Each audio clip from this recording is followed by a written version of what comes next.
eat first. Hello mga pangga! So ngayon, ipaprank natin yung anak ko. For the first time, gagawin natin ito. Mag-prank ako sa kanya na may ipakain. Ano nga bang ipaprank natin sa kanya? Ito! Ano po ito?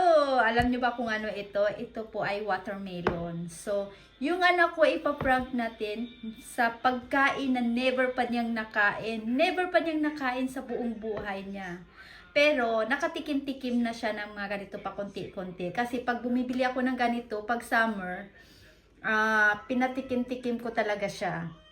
So, ngayon, pero never talaga siyang kumain, as in kumain talaga. At ito po, pakainin natin siya nito. So ngayon, ipaprank natin siya. Sabihin natin na pagkakain siya, nandun siya sa likod, pero hindi naman niya naintindihan. So sabihin natin na pagkakain siya ng bawat isa na ganito ay meron siyang 100. Pero ang hindi niya alam, may ilalagay tayo nito. Wait lang, kukuha ko. Meron tayong vinegar. So, yung watermelon na kakainin niya, lagyan natin nito. So, ngayon,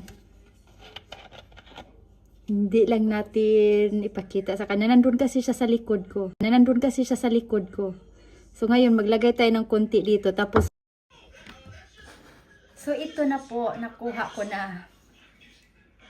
So ngayon, sana hindi niya makita. Nandiyan kasi sa likod at sana hindi mangamoy. Kasi grabe ito mangamoy eh. So ngayon, pakainin natin siya ng isang ganito tapos pwede siyang magka 100. Alam nyo ba? Alam kong kakain siya. Alam nyo kung bakit? Kasi nag-iipon siya ng pera ngayon para pangbili niya ng games. Pang games niya. So ngayon, puputasan natin ito. Grabe, yung loko-loko. Ay, no. Hindi natin bubutasan dito sa pinakaharap. Bubutasan natin dito sa likod. So, itong maliit siguro ang ipakain natin sa kanya. So, ito kasi siya. So, dito ang bubutasan natin sa gilid. So, ngayon, lagyan natin ng konti.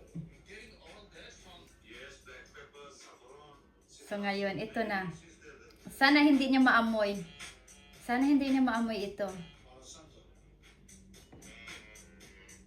Wala kasi akong yung para sa yung injection. Wala kasi ako, pero next time bibili ako ng ganyan kasi ipaprank ko siya ng maraming pagkain na lalagyan natin ng something sa loob. So sabihin natin na pagkakain siya nito, may 100 siya. Kasi alam kong kakain siya. Alam niyo kung bakit? Kasi nag-iipon siya ng pera eh. Nag-iipon siya ng pera para sa panglaro niya.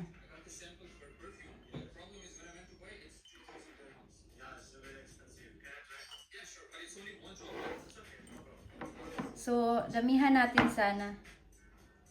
Enough na to. So, ngayon, ibibigay natin to sa kanya at pakuhain natin siya. Yung nasa pinaka... Sana hindi. Lalabas kasi pag ganunin ko kasi nandito yung buslot dito.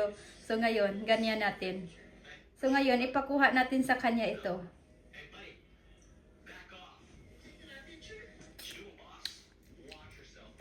So ngayon, ipakuha natin sa kanya ito. Tapos sabihin. Pero ilayo muna natin ito. Baka makita kasi. Wait lang. Babalik ako. Yan. So ngayon, sabihin natin sa kanya. Meron tayong pera.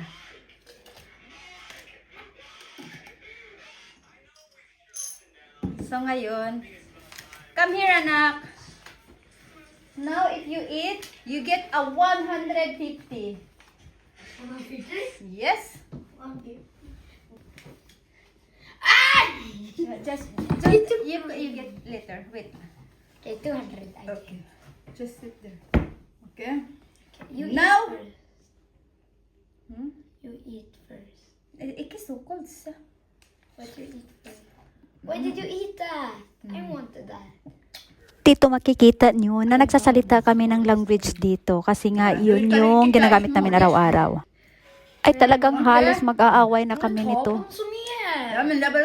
Kaya sorry hanggang dito na lang kasi nauwi kami sa away. See the next video sa away namin dito.